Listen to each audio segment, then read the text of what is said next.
Wholeness, beautiful beings, welcome to my channel. My name is Rashida Silvertree, and today's topic is about the mind. You have power over your mind, not outside events. You have power over your mind, not outside events. I literally just came up with, I was inspired by a video I was watching about the archetypes of alpha, beta, sigma, and I was watching the sigma one because I related to that one, and about sigma females or feminine energy that fit the sigma, meaning like you operate on the outside. You don't like to be in the spotlight, and you like to pull the strings, right? Like I like to use this as a reference. When I was a teenager, I, you know, my mom was, because of my looks, my height, my face, and all that, she felt that I should get into modeling. And I never really quite, it wasn't an area I really liked. Will forever be grateful for what modeling classes and the little program that she invested her money into for my sister and I. It really taught me how to carry myself, how to be present, how to present myself and speak in front of people, learn how to memorize things, how to present, my ideas, my opinions, and just very good technique, how to walk correctly, a lot of character building and confidence besides the whole knowing how to walk in high heels and knowing how to put on makeup. Number one, I don't like makeup like that, okay? Listen, give me a good red lipstick, some perfume, and maybe a little eyebrow filler, and I'm good to go. Like, I am not about that life, okay? And my mother quickly learned that was not a passion of mine. And I told her, I was like 16, 17 years old, and she was like, you don't know what you have. So many girls and women would love to be in your spot. Because I'm almost 6 foot tall, and that's kind of still considered short in the modeling world. But this is what I told my mother. I said, I would very much prefer, Mom, to be behind the camera, right? I would want to be the one producing and directing and managing and moving things along and pulling the strings, compared to being the one in the front and getting all the poses and getting all the attention. I am very, very cerebral. At 35 years old, I am at peace with this. I have a very analytical, critical mind frame. For example, for therapy, my therapist would need to be someone who can explain the whys to me, not tell me how you feel. Like, here, here's a few packets to fill out and describe to me how you're feeling. And I would have to give myself props on how I feel. I have I would say a good connection with my feelings, I would say, about things, past, present, future related, traumas and ideas and all that. I'm pretty open with my heart and my inner child for the most part. There's always work to be done. But I'm very cerebral. I'm very mind oriented. Intellectual, if you will. I'm not saying I'm intelligent. I'm saying, because intelligence to me is a wide spectrum. But I heard this quote about sigmas, right? And it says something about the mind. You have power over your mind, not outside events. And I really wanted to touch on that collective, my dear human collective. I really wanted to go in, because let me tell you, if you are part of the digital world and you're on grid, meaning you're not off grid, you're not milking cows, you're not, building a cabin in the woods with no Wi-Fi. I'm saying, if you are part of the Patrix, if you're paying for the tricks, you're paying your taxes, you're doing the whole 9 to 5, working multiple jobs, raising your children in the Patrix, you're part of the whole grid, if you will, then you are very much aware of what's going on around the planet, around the globe, and all these massive global events, regional events, nationwide events, statewide events, local events, okay? That's taking place. March 1st, 2024, all right? March 1st is actually the beginning of the year, not January, February. Okay. If you go with the Gregorian calendar, yes, January 1st marks the Gregorian New Year. But you guys, there are many other calendars out there, and there are many other cycles and interpretation of time, okay, that's much older than the Gregorian calendar. Okay, so just hear me out with that. But March is a very pivotal month, I feel, this year. And when it comes to our mind, because again, my interpretation of the electromagnetic field, the EMF, right, our energy field as human beings, that's living, breathing, walking, talking, beautiful organisms of life, right? We have our mind, body, heart, body, physical body, okay? And in our mind, our mentat, the way that we perceive our reality, how we criticize and how we use logic and how we create all of that how our mind works and how it engages with the reality internally and externally, it's going through, I would probably say, a shitstorm right now. Why? Because our mind is being bombarded by information.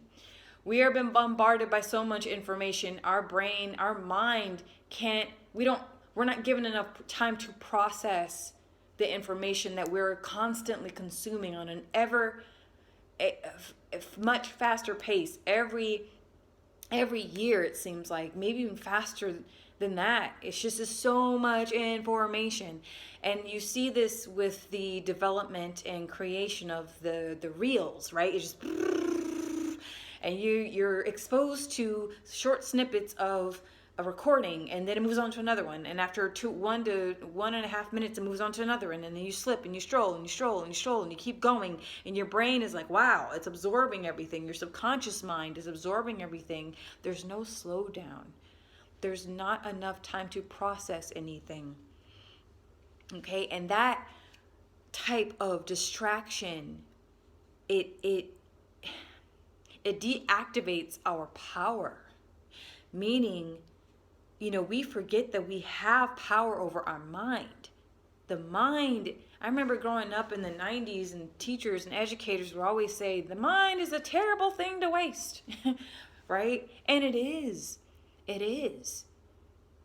We are triggered emotionally, and once we are triggered emotionally, because we're sentient beings, our mind will follow. And then when the mind is hooked, they got us. We're going through a huge shift, I think, as a species. And we haven't quite processed the possibility or the potential of how much, this is going to affect us in the long term, affect the children who will have children, who choose to have children, right? Our future generations. We must understand the power of our own mind. We are being robbed. We are being dismantled. We are being jostled with. We are now told, why do you have to write or learn how to write in cursive? Right? Why do you need to write when you can type? Why do you need to read when all you have to do is put in headphones and be read to? Why do you need to create? Why do you need to feel? Take these pills. Right? Why do you need to create? Why do you need to be human?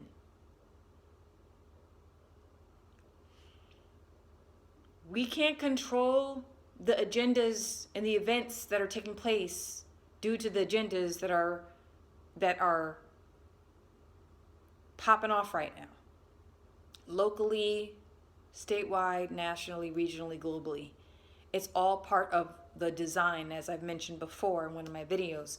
It's all of this is by design. We are of design. Our personalities, our persona is a design. Our ego is a design.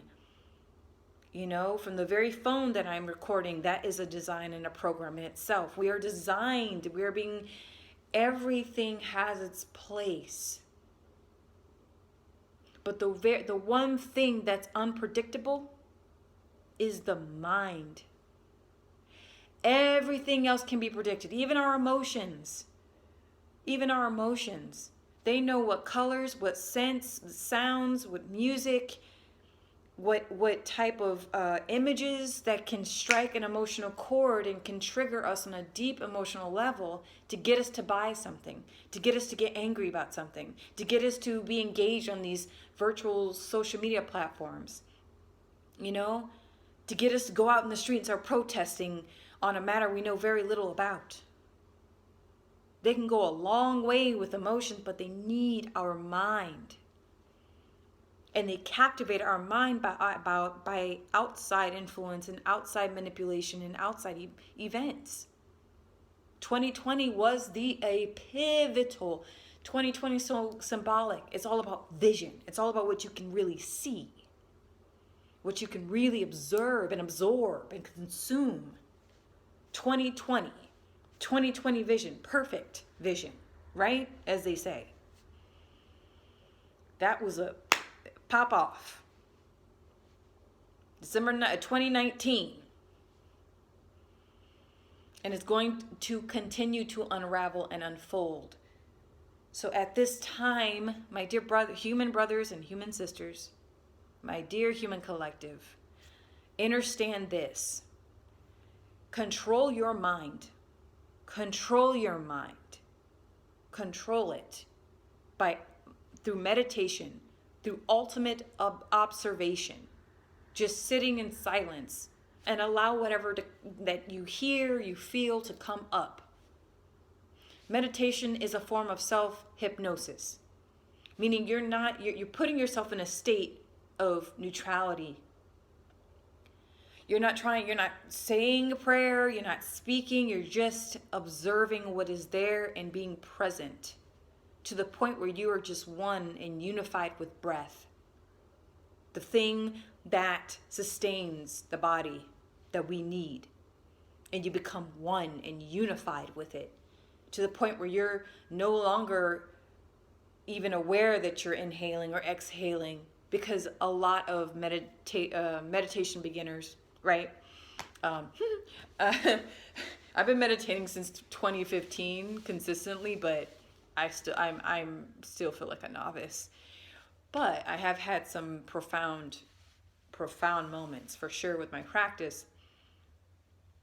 But you enter these spaces sometimes free liberation, like it's just you feel free and nothing is everything and everything's nothing and it's just all one. And I can recall a moment when I lived in Chandler, Arizona with yogis, and I was deep into my meditation practice.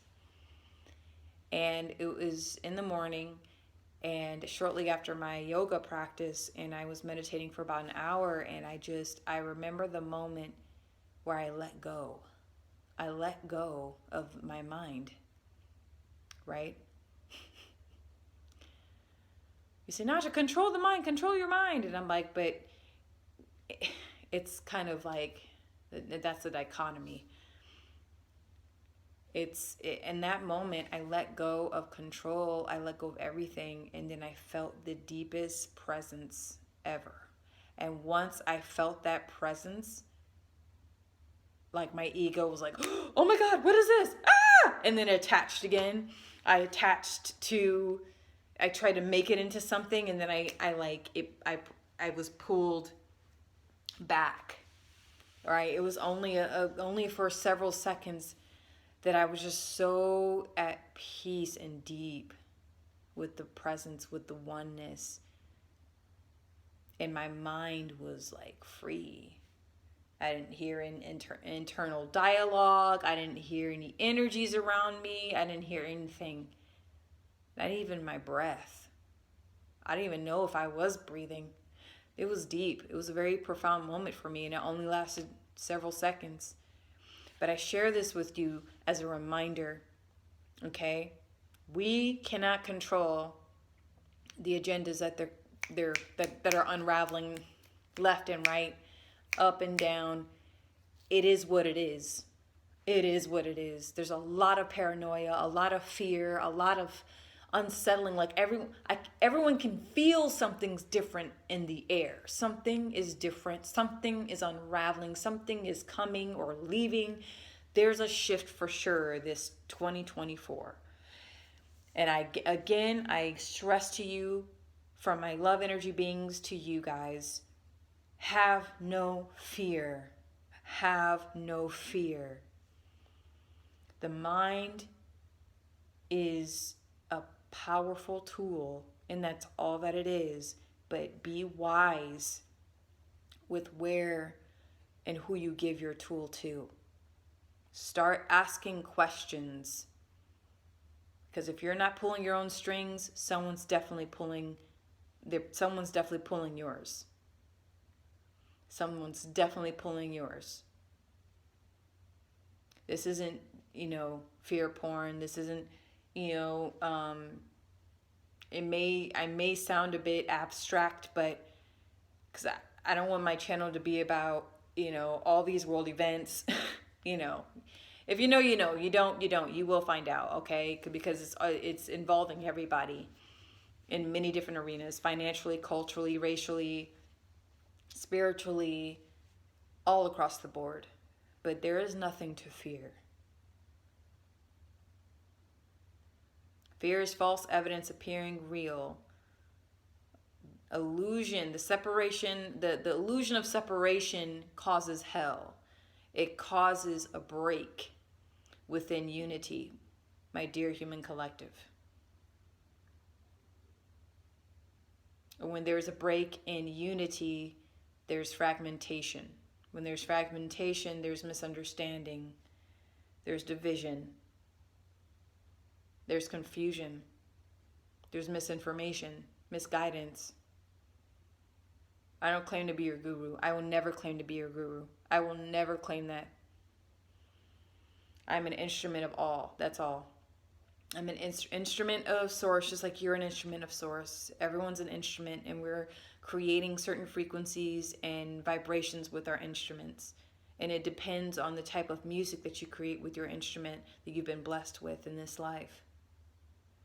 So, you have power over your mind, not outside influence and events.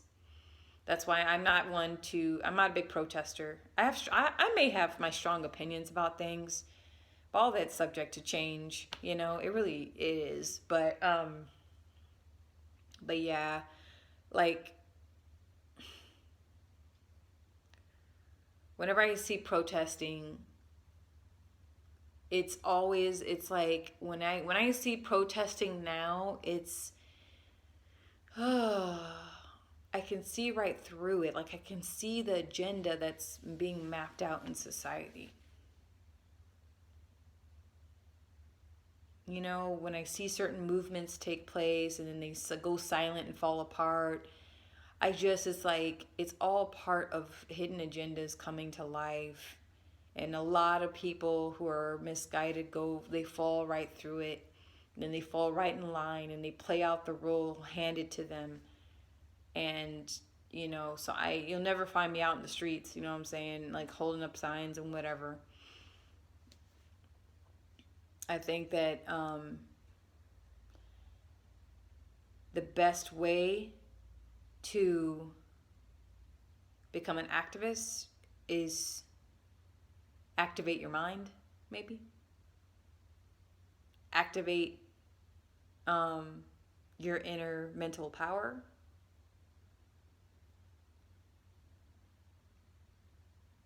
Like the power of thinking, the power of thought, the power of thought forms, where your ideas come from.